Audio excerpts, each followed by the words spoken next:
communiqué du ministère des Affaires étrangères, il dit que le Royaume du Maroc est tenu pour seul responsable de l'actuel processus de dégradation des relations bilatérales par ses agissements hostiles à l'Algérie. Attends, mon ami, c'est toi qui décides d'instaurer le visa. C'est pas le Maroc qui a instauré le visa contre les Algériens. Et ça, l'acte hostile, c'est qui? C'est l'État marocain. Ok, t'as un problème avec l'État marocain. Ok. Je ne veux pas de diplomates marocains chez moi. Je ne veux pas des officiels marocains chez moi. En septembre 2021, on a fermé le ciel algérien aux avions marocains. Ok, mais le peuple oualash, il y a énormément de familles algéro-marocaines. Les Marocains de base ont fait quoi contre nous? Ils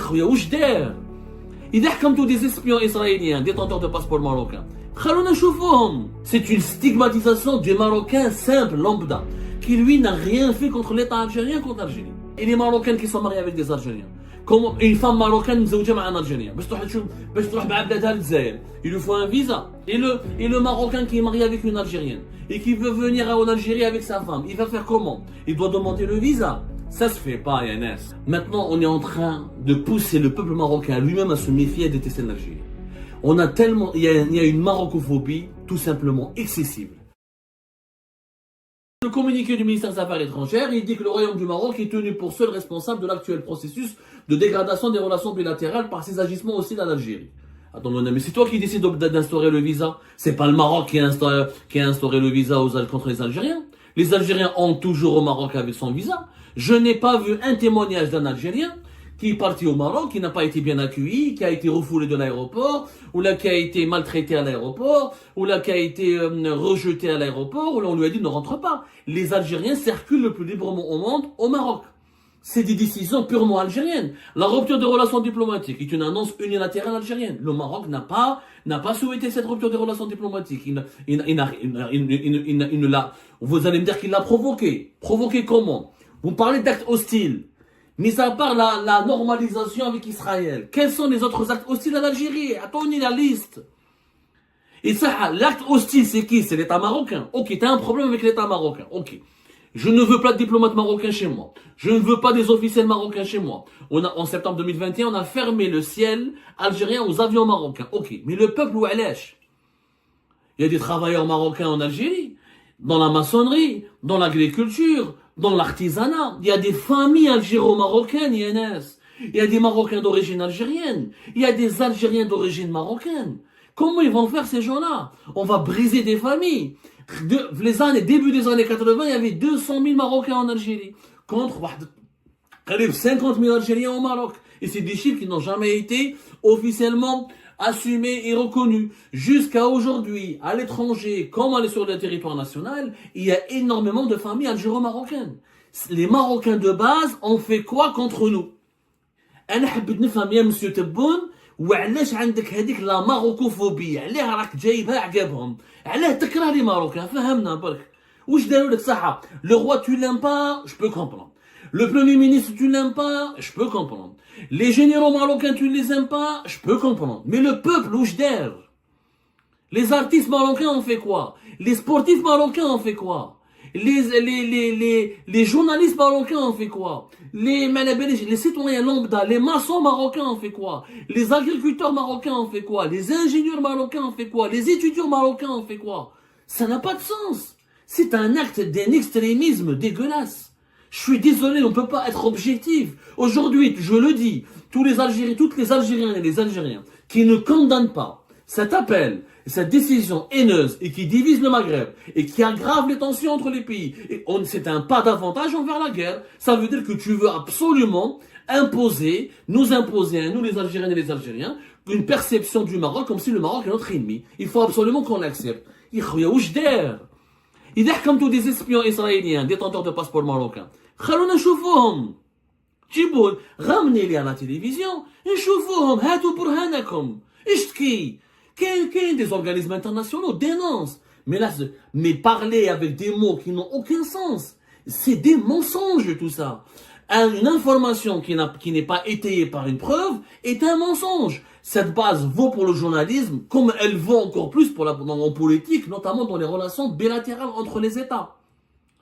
Aujourd'hui, la contrebande avec la Tunisie halal, le trafic d'êtres humains avec le Mali et la Tunisie et la Libye halal, le trafic de tous les produits prohibés avec la Libye, la Tunisie, le Niger et le Mali halal, mais avec le Maroc non. C'est haram, donc on leur impose le visa. Ça se fait pas. C'est une décision qui stigmatise le peuple marocain. C'est une stigmatisation du Marocain simple, lambda, qui lui n'a rien fait contre l'État algérien, contre l'Algérie. Je parle du peuple marocain, parce que le visa, ça va toucher qui? Ça va toucher le peuple marocain. Ça va toucher les Marocains qui doivent aller voir en Algérie voir leur famille. Ça va toucher les Marocains qui sont mariés à des Algériens. Ça va toucher aux enfants qui sont issus aux enfants marocains qui n'ont pas la nationalité algérienne, mais qui ont des cousins, qui ont des amis, qui ont des malabaliges, des cousins fraternels, et les Marocains qui sont mariés avec des Algériens. Comme une femme marocaine مزوجة مع un Algérien. باش تروح مع بلادها للجزائر. Il lui faut un visa. Ou la quoi, elle doit demander la nationalité algérienne pour ne pas avoir le visa. Eh bien, et le Marocain qui est marié avec une Algérienne et qui veut venir en Algérie avec sa femme, il va faire comment? Il doit demander le visa. Ça se fait pas, Yanes. C'est un extrémisme. Mais qu'est-ce que il va dire à te boul'ib عليك? كم راكو كاع رجال غير لي جينيرو 3 4 يطرو ما كاش فيكم واحد يوقف معاه يقول له يا ودي monsieur Tebboune c'est pas comme ça. On a rabaissé l'Algérie. Où sont les valeurs de l'Algérie? L'Algérie dans tous ses problèmes avec les États. Nous n'avons jamais sanctionné les peuples. Nous n'avons jamais sanctionné les peuples. Nous n'avons jamais, l'État algérien ne s'est jamais attaqué dans son histoire à des citoyens d'un État avec lequel on avait des problèmes qui impliquaient uniquement ses dirigeants. On n'a jamais touché le citoyen lambda. On a toujours été un pays accueillant pour les Africains et les Arabes et les musulmans en général. C'est pas ça. Ça, c'est une honte absolue.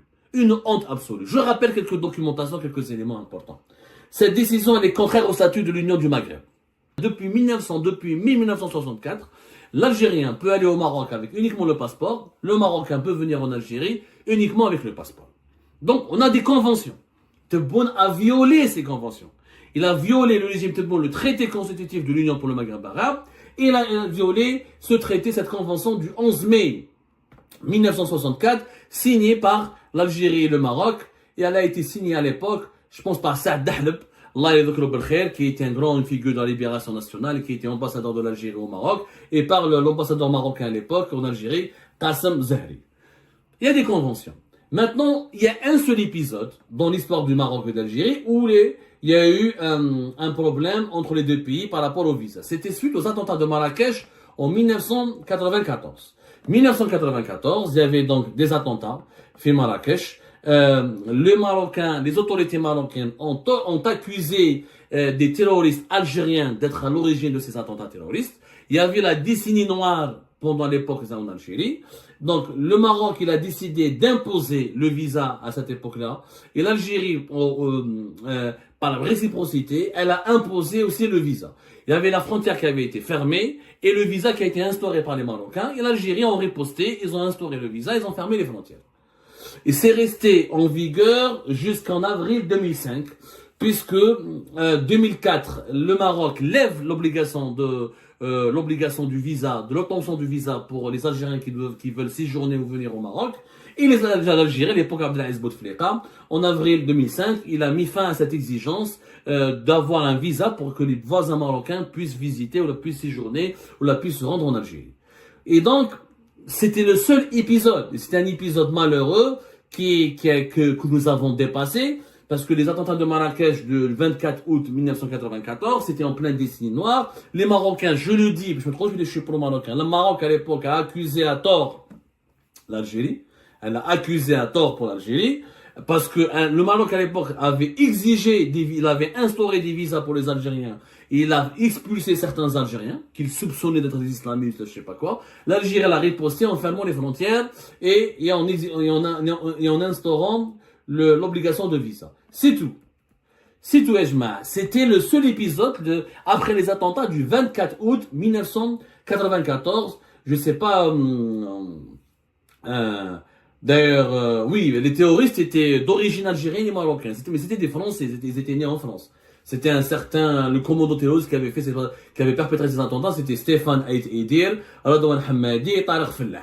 D'ailleurs, il y avait un qui était d'origine algérienne, et un autre qui était d'origine marocaine, et c'était originaire de la Courneuve, Saint-Denis. On va faire plusieurs émissions sur cette histoire, parce que maintenant on va rappeler l'histoire, on est obligé de faire de la pédagogie, on est obligé de rappeler ce qui s'est passé, pour que les gens comprennent que c'était à l'époque un contexte très précis. Voilà, parce qu'à l'époque, le Maroc, il a soupçonné les services secrets algériens d'être impliqués dans cet attentat. Des Algériens ont été, plusieurs Algériens au Maroc à l'époque, ils avaient été convoqués au commissariat. Certains étaient totalement innocents. C'est vrai qu'à l'époque, il y avait une grande confusion. Il y avait des Algériens qui avaient été maltraités au Maroc, qui ont été injustement convoqués, injustement maltraités, injustement soupçonnés. Mais l'histoire ensuite, elle a été dépassée. Il y avait une décennie noire, il y avait une guerre civile en Algérie, Yashma. C'était pas la même époque. Aujourd'hui, il n'y a pas de guerre civile au Maroc. Pourquoi instaurer? Est-ce qu'il y a des Marocains qui ont perpétré des attentats terroristes en Algérie? Non. Est-ce qu'il y a des citoyens français ou étrangers d'origine marocaine? Non. Est-ce qu'il y a une guerre civile en Algérie? Non. Est-ce qu'il y a une guerre civile au Maroc? Non. Est-ce qu'il y a une guerre directe entre l'Algérie et le Maroc? Jusqu'à maintenant, non. Donc, ce n'est pas justifiable. Donc, vous allez voir que les partisans du régime algérien vont utiliser l'épisode de 1994. Sauf que 1994, c'était le Maroc qui avait commencé, il y avait un attentat terroriste, l'Algérie a été blanchie plus tard, elle n'avait strictement rien à voir. Voilà, l'implication des services secrets algériens n'a jamais été démontrée. C'est une thèse qui avait été mise à l'écart et aujourd'hui, même les autorités marocaines ne reparlent plus de cet incident. Je rappelle, voilà, il y a eu que 2 morts d'ailleurs à l'époque. Les attentats de Marrakech, c'était pas un bain de sang, mais c'était un contexte lié à la guerre civile, lié à la lutte contre le terrorisme en Algérie, lié à la peur que le Maroc avait peur que les événements de la décennie noire débordent sur son territoire. C'était un contexte bien particulier. Ça a été là, c'est bon, depuis 2004-2005, l'affaire a été réglée. L'obligation du visa a été levée. Il reste que les frontières qui sont fermées depuis 1994. On a aujourd'hui, je le dis et je le redis, le régime Tebboune, par sa décision, a enterré définitivement le rêve de l'Union pour le Maghreb. Les traités internationaux signés par l'Algérie, les conventions internationales signées par l'Algérie sont aujourd'hui bafouées. Et on aggrave la haine. Maintenant, on est en train de pousser le peuple marocain lui-même à se méfier et détester l'Algérie. Il y a une marocophobie tout simplement excessive. Il y a injustifié. Parce que avoir des problèmes avec les dirigeants marocains, je peux les comprendre. S'en prendre au peuple marocain. S'en prendre à des Marocains lambda. Qui ne font pas de politique. Qui ne sont pas liés aux entités de leur pays, de leur gouvernement. Et les empêcher de venir en Algérie en leur imposant un visa. Ça veut dire que le visa peut être accepté comme peut être refusé. Donc il y aura un contrôle. C'est la discrimination. C'est de la haine.